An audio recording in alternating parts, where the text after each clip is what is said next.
This is 8th lecture of rectification और इसमें आपको हम बताएंगे इंट्रिंसिक इक्वेशन पोलर इक्वेशन से कैसे प्राप्त किया जाता है। Example 1, to find the intrinsic equation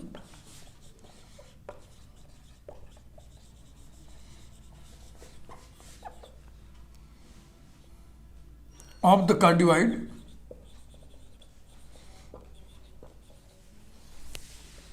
r equal to a into 1 minus cos theta।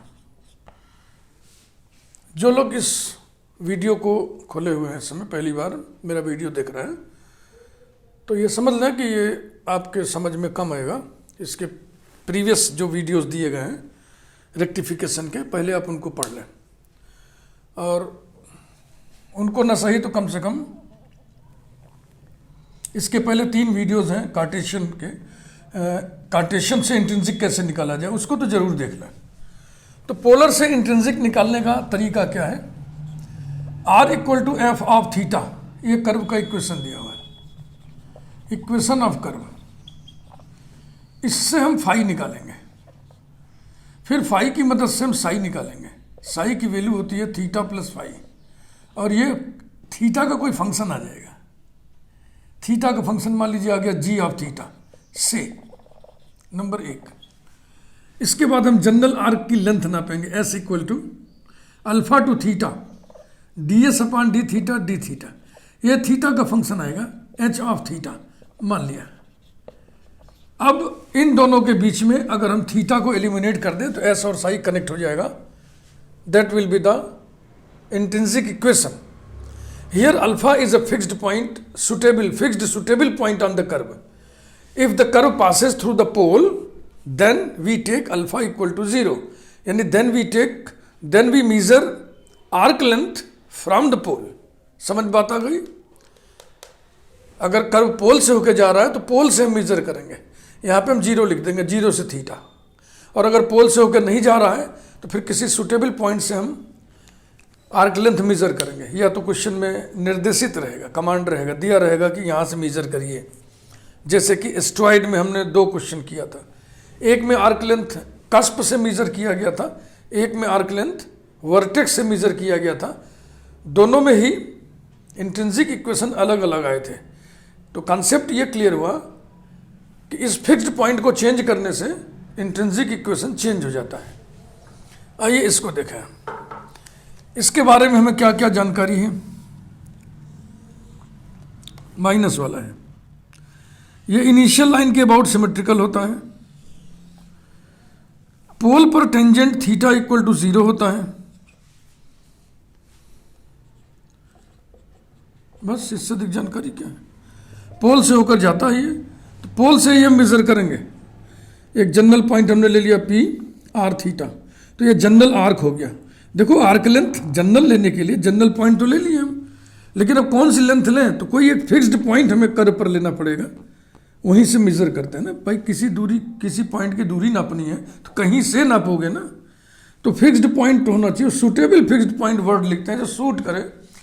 और उसमें भी सलाह यह दी जाती है कि कर्व अगर पोल से होकर जाए तो आप पोल से मेजर करिए। तो यही हो गया जनरल आर्क, और इस जनरल आर्क की लेंथ को हम स्मॉल एन से डिनोट कर रहे हैं। तो सबसे पहले हम फाई निकालेंगे। फाई निकालने के लिए ट्रेनिंग आपको टेंजेंट नॉर्मल चैप्टर में दी जाती है। इसको डिफरेंशिएट करिए, D R upon D theta equal to A sine theta. 1/r से मल्टीप्लाई करिए, 1/r D are by D theta equal to A sine theta upon R माने upon A into 1 minus cos theta. This is equal to A cancel हो गया, 2 sine theta by 2 cos theta by 2 upon 2 sine square theta by 2। इसकी value आपको मालूम होनी चाहिए, ये cot phi है, टेंजेंट नॉर्मल चैप्टर में दिया है, वैसे भी हम आपको चर्चा कर रहे हैं, बराबर बताना है। Cot phi equal to 2 cancel, sine पूरा का पूरा एक पावर कैंसिल, तो कॉस अपॉन साइन माने कॉट थीटा बाई 2। इस तरीके से हमको फाई मिल गया, phi equal to theta by 2।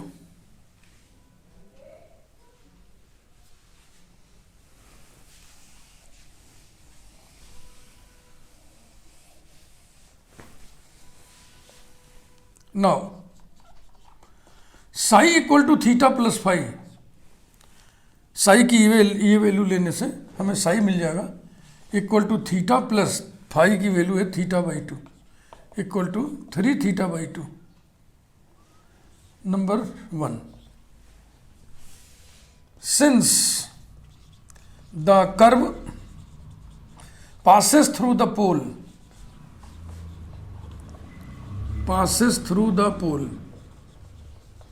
therefore we measure arc length,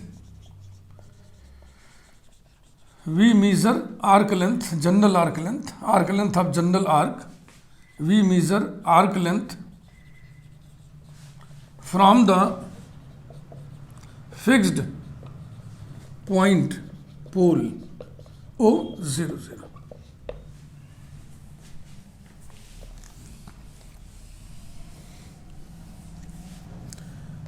Therefore S equal to integral 0 to theta ds by d theta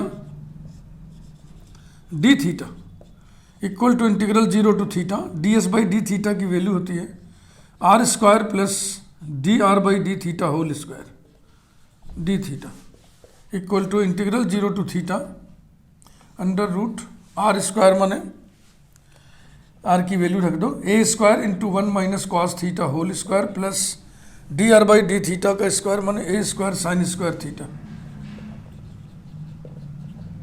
D theta.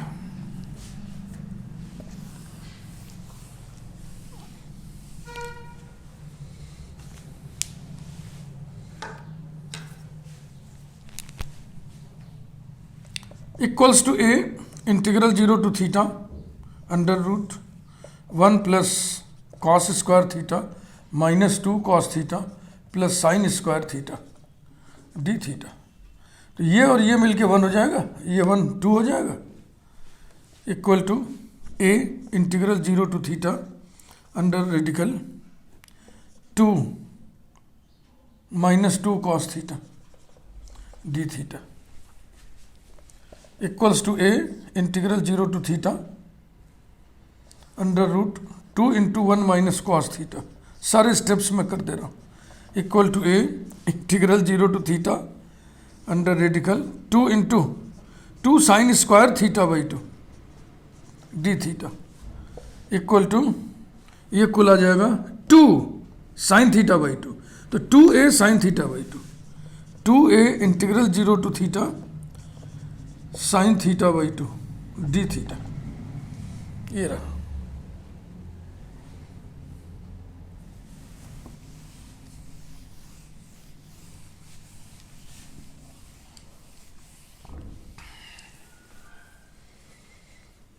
Equals to 2a और इसका integral कितना आएगा, इसका इंटीग्रल आएगा -2 cos theta by 2 limit 0 to theta equal to -4a और limit cos theta by 2 0 to theta equal to -4a cos theta by 2 minus cos 0 equal to -4a cos theta by 2 -1 equal to minus अंदर कर दो 4a 1 minus cos theta by 2 equal to 4a into इसकी value हो जाएगी 2 sine square theta by 4। इस प्रकार से s मिल गया। मैं एक स्टेप भी सवाल में छोड़ नहीं रहा हूं। s equal to 8a sine square theta by 4 number 2। Psi की वैल्यू कितनी आई थी याद है, साई इक्वल टू आया था 3a by 2 number 1। Eliminating 3 theta by 2 eliminating theta between 1 and 2 eliminating theta between 1 and 2 we get s equal to 8a sine square theta by 4, theta by 2 कितना आएगा, psi by 3, तो theta by 4 psi by 6. This is the required intrinsic equation. 8a sine square psi by 6. ठीक. Example number 2.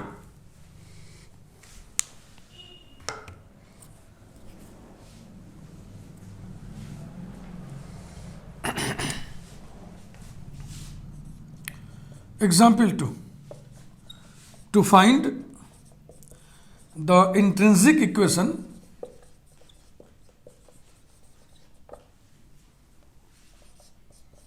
of the cardioid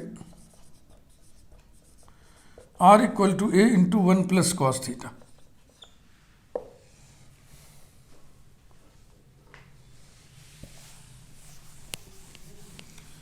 polar equation से intrinsic equation कैसे निकालते हैं एक बार मैं फिर आपको बता रहा हूं.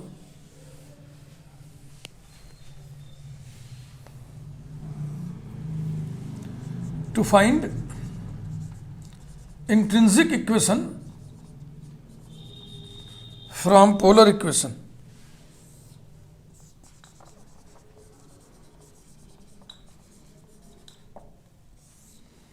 कर्व का इक्वेशन दिया हुआ है r equal to F of theta, equation of curve. इसको हम डिफरेंशिएट करेंगे. D are by D theta, D are by D theta निकाल लेंगे तो ये फंक्शन आ जाएगा, थीटा का कोई और दूसरा फंक्शन हो जाएगा. फिर हम टेन फाई निकालेंगे और टेन फाई की वैल्यू होती है R D theta by D R. ठीक है ना. या कॉट फाई निकाल लो, ये हो जाएगा, उल्टा कर दो 1 by r d are by D theta. From this we get phi, we get phi, phi equal to x का कोई फंक्शन, सॉरी थीटा का कोई फंक्शन. फिर now we get psi equal to theta plus phi. ये चलो इसको हम लिख देते हैं capital F of theta number 1.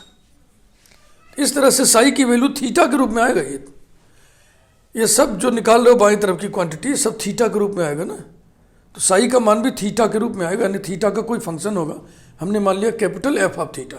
इस एफ से तुलना ना करिएगा, अलग है, ये अलग है. इसके बाद फिर हम जनरल आर्क की लंबाई नापते हैं. एस बराबर integral alpha to theta D S by D theta D theta. Alpha curve पर स्थित कोई फिक्स्ड सुटेबल पॉइंट है जहां से हम जनरल पॉइंट आर थीटा की आर्क लेंथ मेजर कर रहे हैं, उसको एस से डिनोट कर रहे हैं. देखो ये सब थीटा का फंक्शन है, इसको थीटा के रिस्पेक्ट में करेंगे, फिर थीटा का फंक्शन आएगा. उस थीटा के फंक्शन की लिमिट लेंगे, एक बार उसमें थीटा बराबर थीटा रखेंगे, एक बार थीटा बराबर अल्फा रखेंगे. तो थीटा बराबर थीटा रख रहे हैं इसलिए थीटा रहेगा ना, यानी कि एस का मान फिर थीटा के रूप में ही आने जा रहा है. तो मान लो ये आ गया कैपिटल जी ऑफ थीटा, मान लिया हमने. बस अब इन दोनों इक्वेशंस के बीच में थीटा को एलिमिनेट कर दो. थीटा जब एलिमिनेट करोगे तो ये कनेक्ट हो जाएगा, एस और साई. एस और साई में रिलेशन आ जाएगा, उसी को इंट्रिंसिक इक्वेशन बोलते हैं. यही मैं करने जा रहा हूं. तो सबसे पहले d are by D theta equal to minus a sine theta implies that 1 by r dr by d theta equal to minus a sine theta upon r. R की वैल्यू है a into 1 plus cos theta. A cancel हो गया और ये क्या चीज़ है, ये cot phi है. So this implies that cot phi equal to minus 2 sine theta by 2 cos theta by 2 upon 2 cos square theta by 2. और ये आएगा कितना, ये आएगा minus tan theta by 2, minus tan theta by 2. देखो 2 से 2 कैंसिल हो गया, ये कॉस कैंसिल हो गया इसकी पावर से, तो साइन अपॉन कॉस बचेगा 10. और इसको कॉट के रूप में अगर लिखिएगा तो ये हो जाएगा cot of pi by 2 plus theta by 2. Minus भी तो लाना है बाहर ना. तो कॉट फाई की वैल्यू इतनी आ गई इससे आपको मिल जाएगा phi, phi equal to π/2 plus theta by two. Therefore psi equal to theta plus phi equal to theta plus phi माने π/2 plus theta by two equal to π/2 plus 3 theta by two. Number 1, psi का मान theta के रूप में आ गया। देखो मैंने बताया था ना, साई का मान थीटा के रूप में आ गया। अब एस का मान हम निकालेंगे। कर्व, देखो इसमें भी सलाह दिया जाता है अल्फा के बारे में, जो फिक्स्ड सुटेबल पॉइंट है। यदि कर्व पोल से होके जाए तो आप अल्फा बराबर 0 लेंगे, यानी कि पोल से हम मेजर करेंगे आर्क लेंथ को। तो फिगर जैसे पिछले एग्जाम्पल में बना था वैसे ही बनेगा। ये प्लस वाला है ना, प्लस वाला मतलब ऐसा शेप बनेगा। ये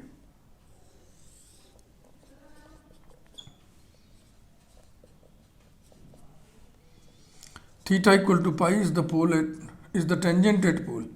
तो यहीं से मेजर करना है। और जनरल पॉइंट हमने ले लिया पी, यही आर्क लेंथ है। P with general coordinates r theta, इसी को एस लिखा जा रहा है।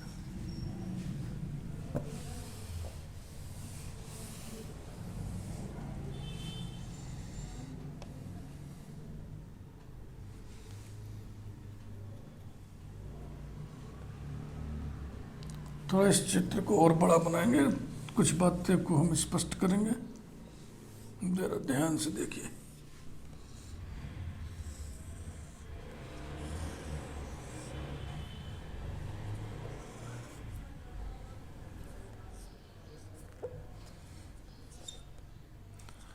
जहां से हम नाप रहे हैं वहां पर टेंजेंट ये है। पोल से हम नापेंगे, वहां पर टेंजेंट है थीटा इक्वल टू पाई, ये टेंजेंट है। पी हमने लिया यहाँ पे, मान लीजिए इस पर हमने टेंजेंट खींच दिया। इस लाइन के साथ ये एंगल बना रहा है साई। पोल से पॉइंट को मिला दिया हमने। अगर ये पॉइंट है पी आर थीटा, ठीक, ये एंगल हो गया रेडियस वेक्टर और टेंजेंट के बीच का एंगल होता है phi.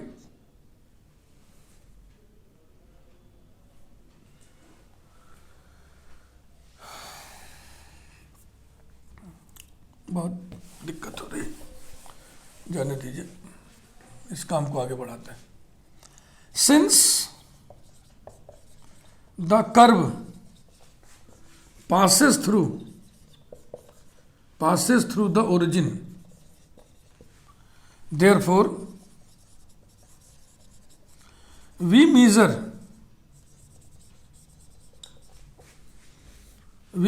the arc length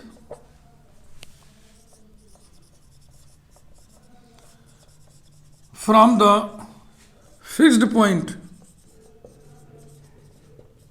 O 0 0. Now S equal to integral 0 to theta ds by d theta d theta equal to integral 0 to theta ds by d theta माने r square plus dr by d theta whole square d theta।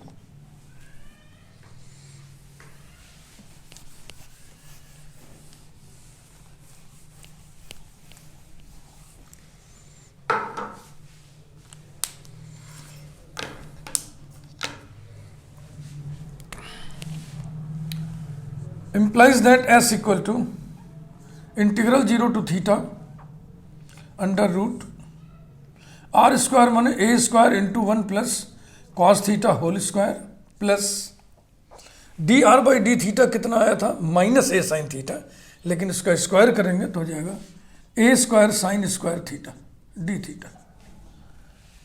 This is equal to A integral 0 to theta under root 1 plus cos square theta plus 2 cos theta plus sine square theta D theta equals to A integral 0 to theta under root 2 plus 2 cos theta D theta equals to A integral 0 to theta under root 2 into 1 plus cos theta D theta equals to A integral 0 to theta under root 2 into 2 cos square theta by 2 D theta equal to 2a integral 0 to theta cos theta by 2 D theta equals to 4a bracket sine theta by 2 limit 0 to theta. समझ में बात आ रही है? Cos theta by 2 का integral हो जाएगा 2 sine theta by 2, 2 बाहर sine theta by 2। This is equal to 4a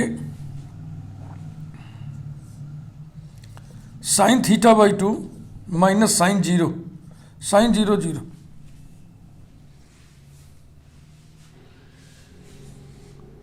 तो कुल मिला के क्या आ गया? s equal to 4a sine theta by 2 number 2।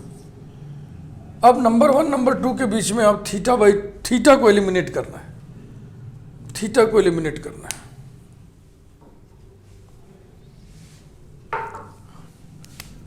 तो यहीं पर देखो, अगर एक लाइन बचा हो तो हम लोग लिखना थीटा बाई 2 कितना आएगा? थीटा बाई 2 देखो ये आएगा साई करो माइनस पाई बाई 2 इधर आ गया। तो अब ये कितने का मान है? ये 3 थीटा बाई 2 का है, तो इसमें मल्टीप्लाई कर दे 1/3 से। ये तो थीटा बाई 2 की जगह यही रख देना।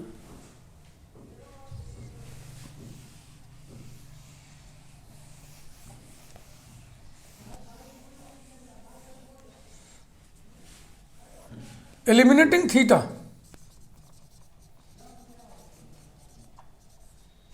eliminating theta between 1 and 2, we get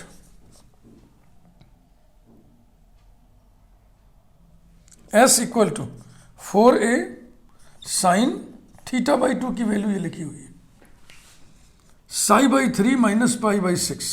this is the required intrinsic equation.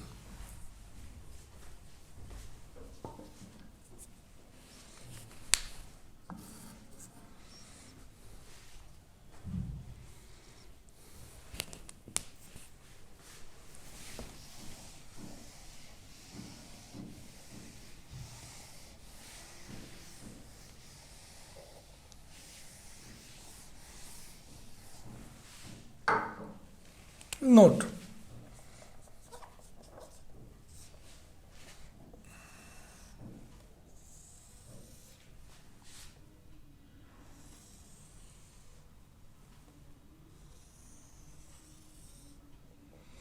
यहाँ नोक नहीं बनेगा, ये नोक नहीं बनता है, यहाँ पे ऐसे रहता है गोल सा, यानी यहाँ पे ऐसा शेप बनेगा कि इस पर हम टेंजेंट खींचें तो सीधी लाइन आए, ऐसे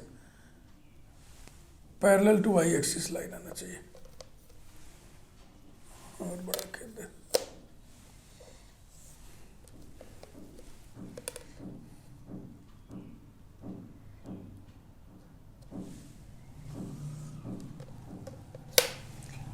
चलो मान लो ये जनरल पॉइंट पे छू रहा है।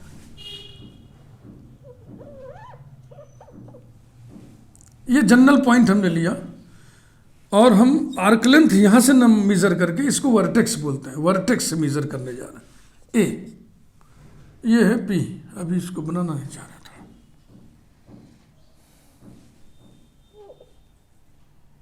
इसको मिला दिया, ये रेडियस वेक्टर आर है, ये वेक्टोरियल एंगल थीटा है।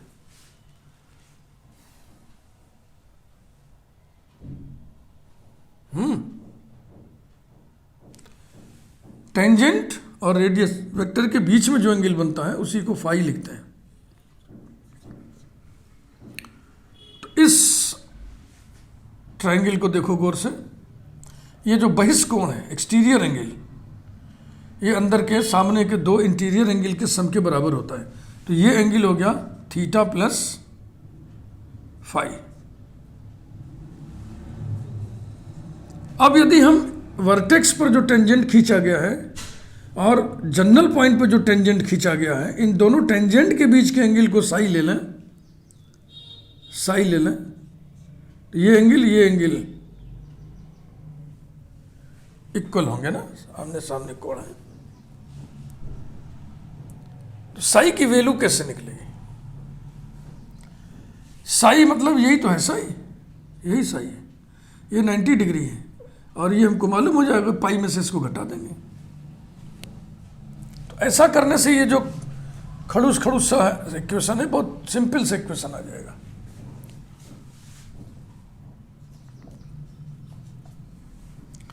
If we measure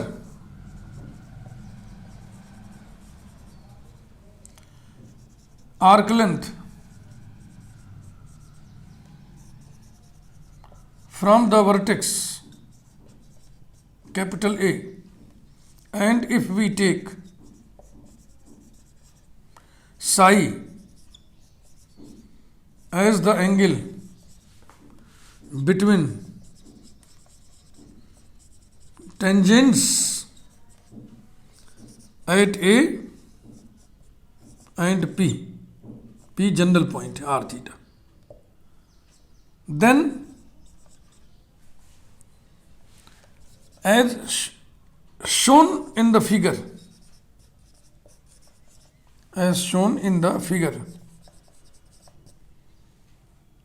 psi equal to,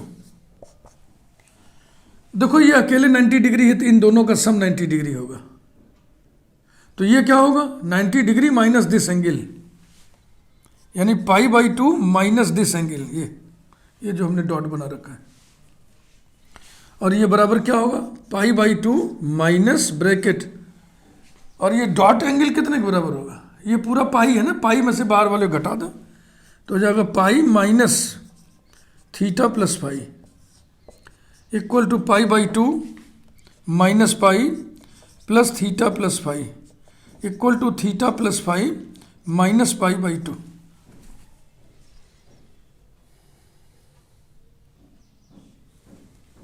और इस कर्व के लिए फाई की वैल्यू हम लोग निकाले थे, क्या आपको भी याद है? बट अभी निकाले थे ना, फाई इक्वल टू π/2 प्लस θ/2, मेरी समझ से यही था। Therefore, psi equal to theta plus phi की वैल्यू π/2 प्लस θ/2 माइनस π/2, π/2 कैंसिल हो गया। This implies that psi equal to 3 θ/2। ये रहा number 1। Also s equal to कितना आया था? s इक्वल टू आया था 4a sin θ/2, 4a sin θ/2। Number 2, eliminating theta between 1 and 2, eliminating theta between 1 and 2, s equal to 4a sin θ/2 की value यहां से psi/3, ये देखिए इतना सिंपल से इक्वेशन आ गया है। तो psi/3 पहले भी तो आ रहा था, वही माइनस π/6 हटा है।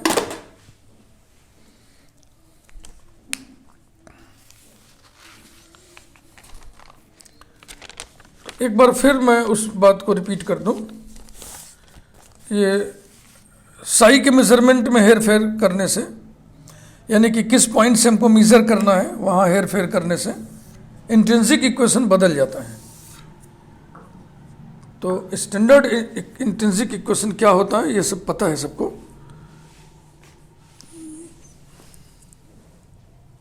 इसका स्टैंडर्ड इक्वेशन वही था जो उसके पहले हम निकाले थे। ये तो एक विकल्प है कि अगर ऐसा ऐसा ऐसा करें तब इंट्रिंसिक इक्वेशन ये आ जाएगा।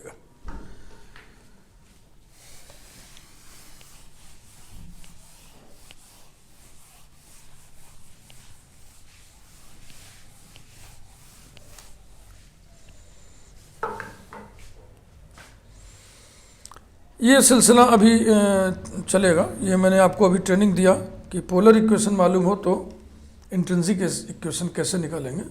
इसके बाद आपको हम बताएंगे कि अगर पैरामीट्रिक इक्वेशंस पता हो तो इंट्रिंसिक इक्वेशन कैसे निकालेंगे। Thank you.